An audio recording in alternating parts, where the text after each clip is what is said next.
Hello दोस्तों, तो आज से हम चालू करने जा रहे हैं हमारी ऑल न्यू सीरीज़। तो इस कंप्लीट सीरीज़ में हम देखेंगे लॉजिक बिल्डिंग। तो इस कंप्लीट सीरीज़ में हम देखने वाले हैं कि कैसे आप लॉजिक्स बिल्ड कर सकते हैं अपनी प्रोग्रामिंग के अंदर, कैसे आप अपनी लॉजिक्स को इम्प्रूव कर सकते हैं। जैसे हमने देखा होगा कि लोग क्या करते हैं, लोग थ्योरेटिकल चीज़ें तो याद कर लेते हैं, लेकिन जब बात आती है लॉजिक बिल्डिंग की, प्रोग्राम्स बनाने की, तो वहाँ वो अटक जाते हैं। लोगों से लॉजिक्स बन नहीं पाते, प्रोग्राम सॉल्व नहीं हो पाते। जैसे आप किसी प्लेसमेंट में जाते हैं तो वहाँ पर ये सबसे मेन चीज़ होती है कि आपके लॉजिक्स चेक करे जाते हैं, आपकी प्रोग्रामिंग स्किल्स चेक करी जाती है कि आप कैसे सोचते हो, कैसे प्रोग्राम बनाते हो। तो इस कंप्लीट सीरीज़ में हम देखेंगे कि कैसे आप इन चीज़ों को पे ओवरकम कर सकते हो और आप कैसे ईजिली कोई कितना भी बड़ा से बड़ा प्रोग्राम बना सकते हो। तो इस कंप्लीट सीरीज़ में बेसिकली मैं जावा यूज़ करूँगा, क्योंकि जावा कॉलेज टाइम में बहुत लोग यूज़ करते हैं और उनको बेसिक थ्योरेटिकल जावा और जावा अंडरस्टैंडिंग होती है, तो उनके लिए ईजी रहेगा जावा के अंदर प्रोग्रामिंग लॉजिक्स बनाना और सब। बेसिकली इसमें कोई इतना डिफरेंस नहीं है, आप चाहो तो दूसरी प्रोग्रामिंग लैंग्वेज भी यूज़ कर सकते हो, क्योंकि सिंटैक्स इट्स ऑल सब सेम ही है। जस्ट जो वेरिएबल्स का नाम चेंज होता है वो छोटी मोटी चीज़ें होती है, बाकी तो ऑलमोस्ट सेम ही है। तो ये सीरीज़ कम्प्लीटली फोकस्ड है कॉलेज स्टूडेंट्स के लिए।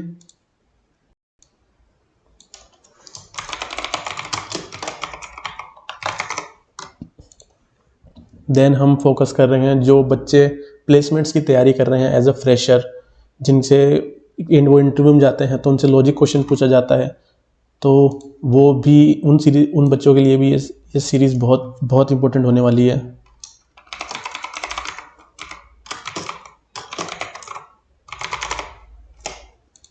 या फिर जो वो बच्चे हो गए, वो लोग हो गए जो अपने लॉजिक्स को इम्प्रूव करना चाहते हैं और देखना चाह रहे हैं कि हम लॉजिक्स कैसे हमारे और इम्प्रूव कर सकते हैं, तो ये सीरीज़ कम्प्लीटली उनके लिए भी फोकस्ड है। तो वो भी सीरीज़ को अच्छे से गो थ्रू कर सकते हैं।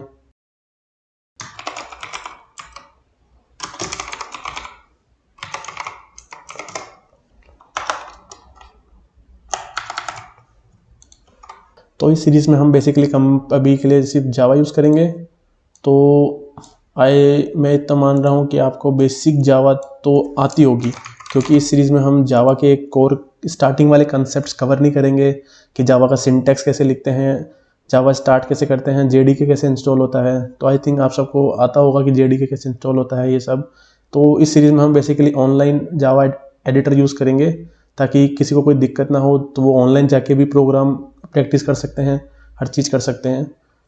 तो मैं इतना मान रहा हूँ कि आपको जावा के अंदर इफ़ एल्स पता होगा। इफ़ एल्स क्या होते हैं, इफ़ पता होगा, एल्स पता होगा। इफ़ एल्स लाइक आप इजीली आता होगा आपको। देन आई एम एज्यूमिंग कि आप सबको पता होगा कि इंट क्या होता है, फ्लोट क्या होता है, एरेस क्या होते हैं और स्ट्रिंग क्या होती है। अगर आपको इन किसी भी टॉपिक में डाउट है, इफ एल्स में या फिर इन फ्लोट, एरे, स्ट्रिंग, इन डेटा टाइप्स में किसी में भी कोई परेशानी है कि आपको समझ में नहीं आ रहा, तो आप कमेंट सेक्शन में मेरे को बता सकते हैं, ताकि मैं इन पे एक अलग से वीडियो बना लूँ और आपको अच्छे से एक्सप्लेन कर दूँ। देन आई एम एज्यूमिंग कि आपको पता होगा कि फॉर लूप्स क्या होते हैं और उसका सिंटेक्स कैसा लिखा जाता है।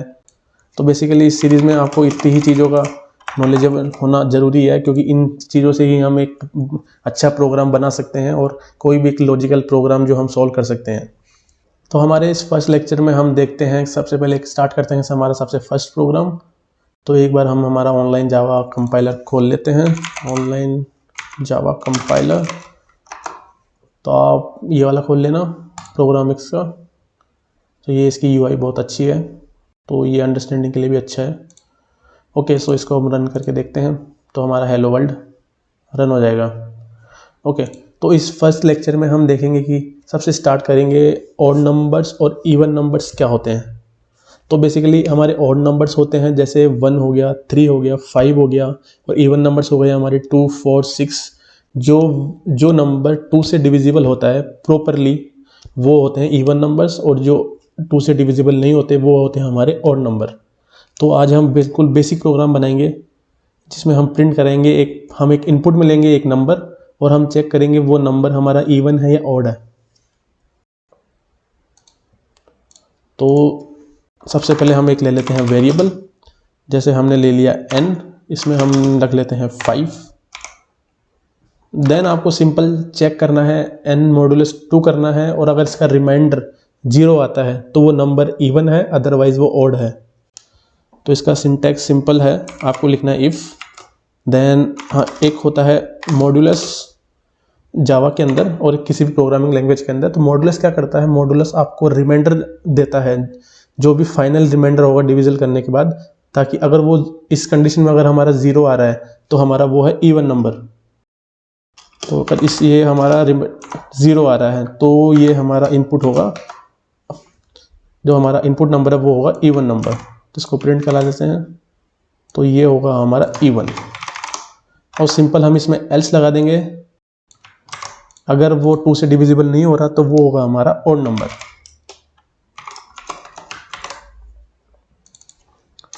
ये होगा हमारा ऑड नंबर। इसको एक बार रन करके देख लेते हैं। तो एक बार मैं आपको समझा देता हूँ मॉडुलस का मतलब क्या होता है बेसिकली, और मॉडुलस कैसे काम करता है। तो सपोज आपका 5 हो गया, जैसे आप नॉर्मल बचपन में डिवाइड करते हैं वैसे इसको डिवाइड करना है, और यहाँ पर ले लेना है 2। अब 2 जा होता है हमारा 4, और हमारा रिमाइंडर क्या आ गया 1। तो आप देख सकते हैं जो भी यहाँ पर वैल्यू आती है हमारी लास्ट में, ये होता है हमारा, इसका जो आउटपुट आता है n मॉडुलस 2 का, तो हमारा यहाँ पर आया 1। तो ये 0 के बराबर नहीं है, तो ये वैल्यू हो गई हमारी ऑड। अगर ये 0 आता, अगर मैं यहाँ 6 ले लूँ तो 2 3 जा 6 हो जाएगा, और ये हमारा रिमाइंडर आ जाएगा 0। तो ये सिंपल हो जाएगा हमारा इवन नंबर। अगर मैं इसको 6 कर देता हूँ, इसको मैं 6 करके रन करता हूँ, तो हमारा आ गया नॉर्मल इवन नंबर। ओके, ये तो हो गया हमारा नॉर्मल सिंपल प्रोग्राम ऑड और इवन नंबर। आई होप आपको समझ में आ गया हो, इसमें कुछ इतना कुछ है नहीं। अब हम करते हैं, अब सपोज करो आपके पास एक एरे है। ओके, हम एक एरे ले लेते हैं, हमारे पास एक लिस्ट है, लिस्ट ले लेते हैं, नंबर्स की लिस्ट है। इसमें हम कुछ भी रैंडम नंबर दे देते हैं।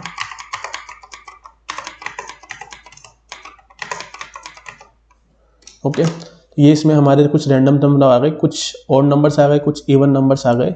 तो अब हमें क्या चाहिए, हमें अब प्रिंट कराना है कि इस लिस्ट के अंदर टोटल कितने ऑड नंबर्स आ रहे हैं और टोटल कितने इवन नंबर्स है। इसका हमें टोटल सम काउंट प्रिंट कराना है।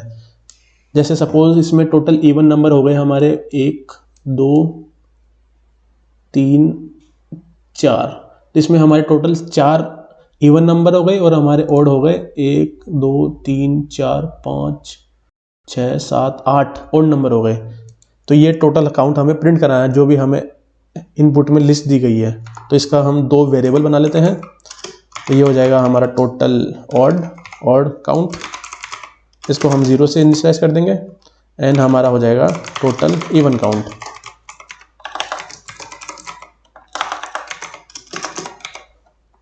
तो अब हमारे पास एरे है, तो इस एरे पे सिंपल एक लूप चलाएंगे, और हम हर एक एलिमेंट के लिए चेक करेंगे वो ऑड है या इवन है। अगर वो ऑड है तो हम इसकी टोटल ऑड काउंट की वैल्यू 1 से इंक्रीज कर देंगे, अगर वो इवन है तो इसकी टोटल वैल्यू 1 से, इवन की वैल्यू 1 से इंक्रीज कर देंगे, और इसको लास्ट में हम प्रिंट करा लेंगे। तो हम सिंपल फॉर लूप का सिंटेक्स लिखते हैं, जैसा नॉर्मल होता है, 1 = 0 से स्टार्ट, हमारा लूप 0 से स्टार्ट होगा, और हमारा लूप जाएगा इसकी एरे की लेंथ तक, लिस्ट डॉट लेंथ, और हम कर देंगे i को ++। तो हमें अब सिंगल हमने इससे पहले हमारा ऑड और इवन नंबर का ये लॉजिक लिख रखा है, तो हम इसी को ही कट कर लेंगे और इसको हम यहाँ अंदर पेश कर देंगे। तो हमें वही सेम लॉजिक यूज़ कर रहे हैं ऑड और इवन नंबर का। सिंपल ये है कि पहले हमारा n था, अब हमें वैल्यू लेनी है हमारे एक पर्टिकुलर एरे के हर एक नंबर से। तो हम इस n को कर देंगे लिस्ट से पर्टिकुलर i इंडेक्स का वैल्यू।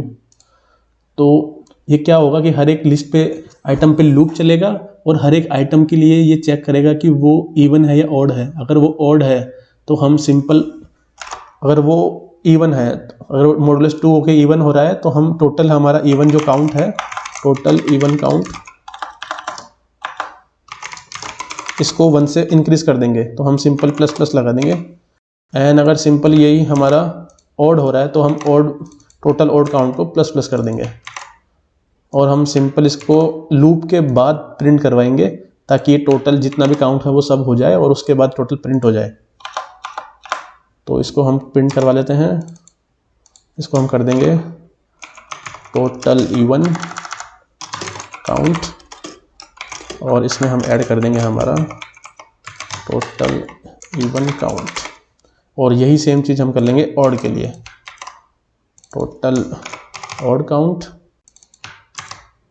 इसको एक बार रन करके देख लेते हैं। इस कंसोल को हटा देते हैं। इसको एक बार प्रिंट करके देख लेते हैं हम। ओके, सो हमारा सेमीकोलन रह गया है, तो अब सेमीकोलन लगा देते हैं ये यहाँ पर। ओके, अब इसको रन करते हैं। ओके, सो आप देख सकते हैं हमारे टोटल इवन काउंट आ गए हैं 4, टोटल ऑड काउंट आ गए हैं 8। इसमें मैं कुछ और वैल्यूज़ डाल देता हूँ एक बार, जैसे 1 1 1 2। अब हमारा ऑड इवन काउंट आना चाहिए 5 और ऑड आना चाहिए 9 10 11 आना चाहिए। ओके, सो आप देख सकते हैं ये टोटल पर्टिकुलर प्रिंट हो चुका है, टोटल इवन काउंट और total odd count. I hope आपको ये लॉजिक समझ में आया होगा और ये कंसेप्ट ईजी रहा होगा आपके लिए। अगर आपको फिर भी इस पर्टिकुलर लॉजिक में, इसमें कहीं भी किसी भी चीज़ में डाउट है तो आप कमेंट सेक्शन में प्लीज़ मेरे को बताइए, ताकि मैं उसका जल्दी जल्दी रिप्लाई करके आपको बता सकूं और आप अगले वीडियोस इजीली देख पाएँ। ओके, थैंक यू गाइस, मिलते हैं अगले वीडियो में।